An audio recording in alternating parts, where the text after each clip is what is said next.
Hi guys. Okay, so this is going to be part 2 of the dream. And right now I'm just going to be showing you images of a cemetery that I rode through. I'm spiritually led. I was led to this place. This place has a lot of history and it has a lot of stories to tell. I'll be updating you guys on the information I received during this drive. But as for now, we're going to go ahead and keep on talking about this dream. So back to what I was stating. And this is the dream about where I was teleported through the ocean under a bubble, and I was teleported to what I thought at the time was a new world. But once I got there, my spirit guide let me know that this was not a new world. This is actually our world, but it was when our world was new. And so during this time when our world was new, it was totally different here. I could say that it was much more colorful, much more prominent colors in the world at that time. There were different species of humans and animals at that time, and even different food on the trees. So I'm gonna be explaining a little bit about that because it was pretty intense seeing that. So we popped up out of the desert and I was hearing these melodies, which were not actual songs or words. They were hymns like, ah. And as I would hear these hymns and I would tune into these hymns, I could start to see where these sounds were coming from. Now, this was a sound like something that I had never witnessed before. This sound was energy. So it was very strong. Like on the cartoons, whenever you see music playing and you see those sound waves going through the air, it created sound waves that you could see, you could feel, and it could actually change the atmosphere of whatever was going on around it. And what my spirit guide quickly brought me back to really quickly to understand what I heard is that there's a time in the Bible where it's stated that there is a section of angels that sing to God, and they have been singing one tune since the beginning of time, and they are still singing that exact same tune. And the tune goes something like, "Holy, holy, holy is our God Almighty, who was, who is, and who will forever be." And these are the only words they have ever spoken from then into now for millions of years. And at one point, this is what all the angels spoke. And at one point, one angel, who we now know as Lucifer, decided to not speak those words and to speak a different set of words into the atmosphere. And just by him saying a word alone, it changed the trajectory of the entire future of everything. So this is what she was trying to show me, is that music and words can actually change the trajectory of the atmosphere around it by itself alone. It is a energy. And she's showing of how strong this energy, which is called music, really is. So back to what I was hearing. So as I was hearing the melodies, I could start seeing their kingdoms come into play. So at first I was just in a desert, and then I could see like a visible kingdom, and then that kingdom would become see-through, and then it would become more prominent and only half was see-through, until after so long, once I had tuned all the way into the sound, I could see the entire kingdom in its entire glory standing solid.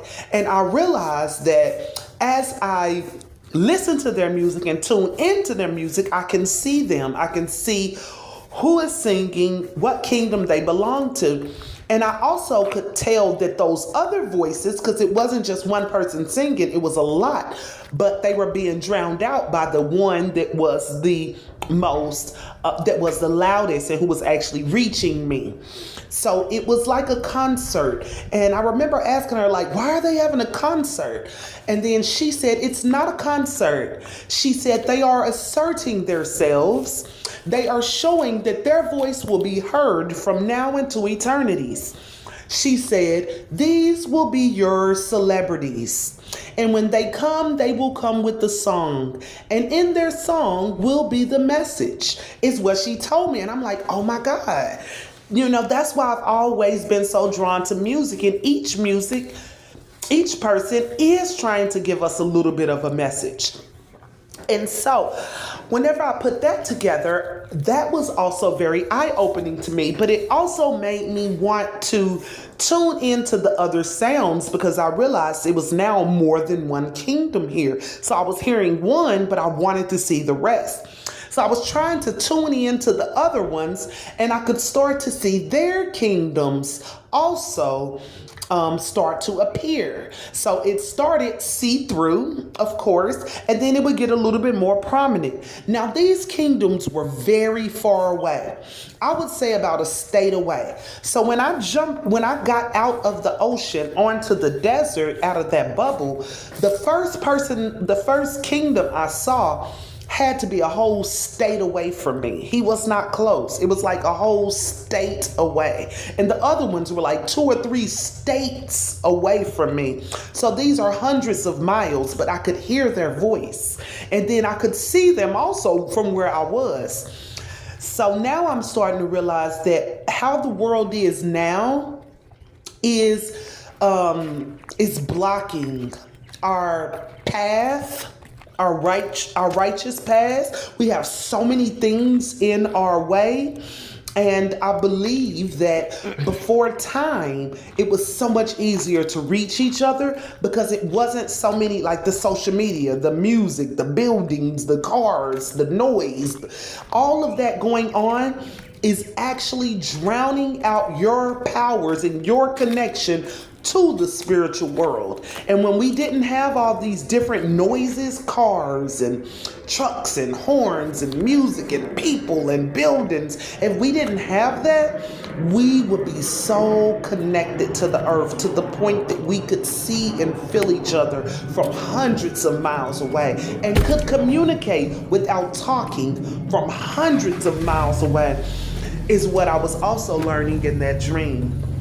And so the first giant that I saw, I noticed that he was with these giants is they are distorted beings. They are like disfigured humans. So the first one was a very, very tall guy, white, pale in skin, a pointy head. He was a cyborg, one eye in the middle of his forehead. His shoulders were big and broad, and his arms hung all the way down to his knees. But the lower extremities were 1/4 of the size of his entire body. So he was distorted. Also, he had kingsmen, and his kingsmen were half human, half horse. Half human, half donkey. And they were big too. They were giants too. They were not my size. They were huge. And these were his kingsmen, and they would talk to him. They were carrying around like little buffet platters full of food for him.